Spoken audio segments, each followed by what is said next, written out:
And in Mark 11:24, it says, "Therefore I say to you, whatever things you ask when you pray, believe that you receive them, and you will have them." Believe that you receive them, and you will have them. Now this verse is really what stuck out in my mind. This with our opening passage this past week when God was kind of working on me with this message.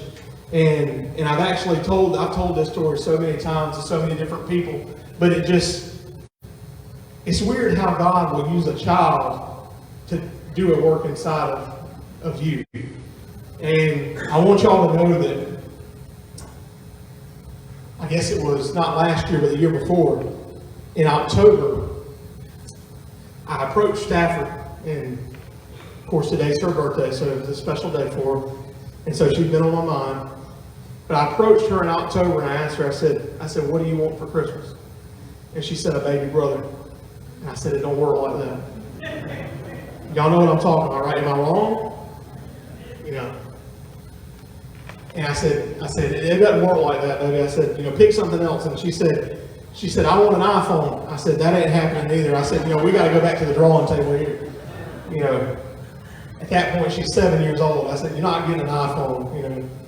And so anyways, but when I told her that the whole baby brother thing, I said, "It doesn't work like that."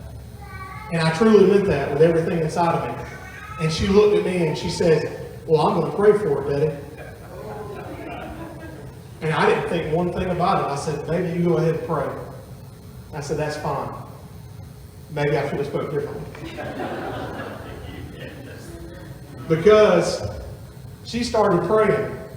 And she had faith that it was going to come true. And notice there that it's important to notice that when she prayed for something specific. She didn't pray for a baby. She didn't pray for a baby sister. She prayed for a baby brother.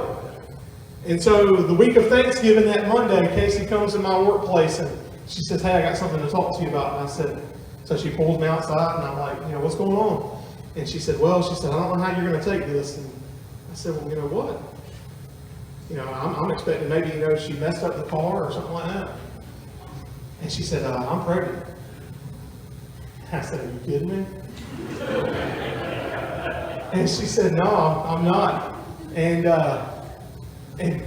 her next words were, "Are you mad?" I said, "No, I'm not mad at all." I said, I'm excited. And actually, I was excited. Either way, either way, the baby was going to be a blessing.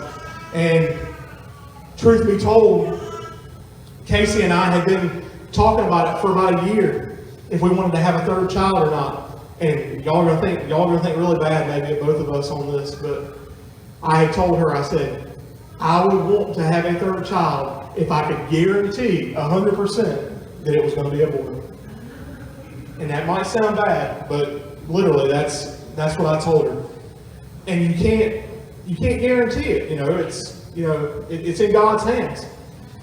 And so we were on the fence about it for so long, and then Stafford starts her little prayer. So she just took things into her own hands. And so we found out we're pregnant, and then I guess it was several weeks after that we go to have the gender reveal, and everybody's all excited about the gender reveal and everything. And if y'all ever been a part of a gender reveal, it can be very exciting and things. And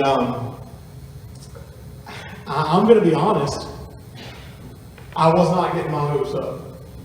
And the reason I didn't want to get my hopes up is because I didn't want to, put everything into one basket and get hurt. And I didn't want that to happen. But before the gender reveal, even that day, Stafford said, "I know it's a boy, doesn't it?" And I said, "But how, Stafford? How do you know that?" Because that's what I've been praying for.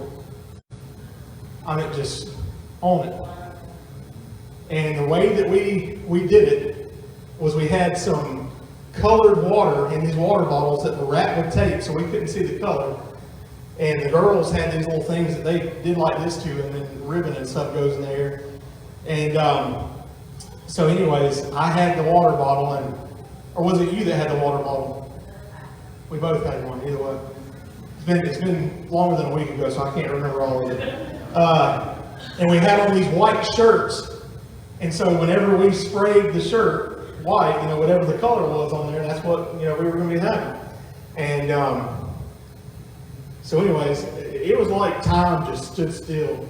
Because when I pulled the trigger on that water bottle and I see blue flying through the air, and then I see it hit the shirt, just tears came to my eyes. And it wasn't even the fact that it was a boy. It was the fact that something that my daughter had been praying about, that God was faithful and that He answered a child's prayer. And I want you to know that her faith has just been stimulated after that. Anything that's going on. There was one thing that happened a while back, and I said, well, this hadn't happened yet, baby. And Stafford says, because I hadn't prayed for it yet. Literally. So, if you got something you need prayed for, I guess go to Stafford.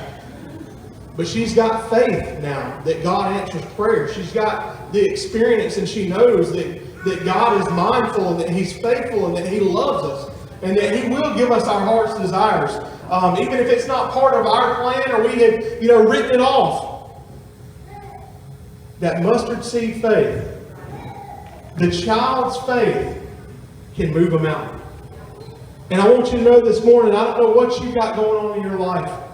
I don't know, what maybe, what mountain you need moved or what maybe you've written off for years and you thought that, it could happen, but time has passed and you've given up on it. I want you to know it's not time to give up.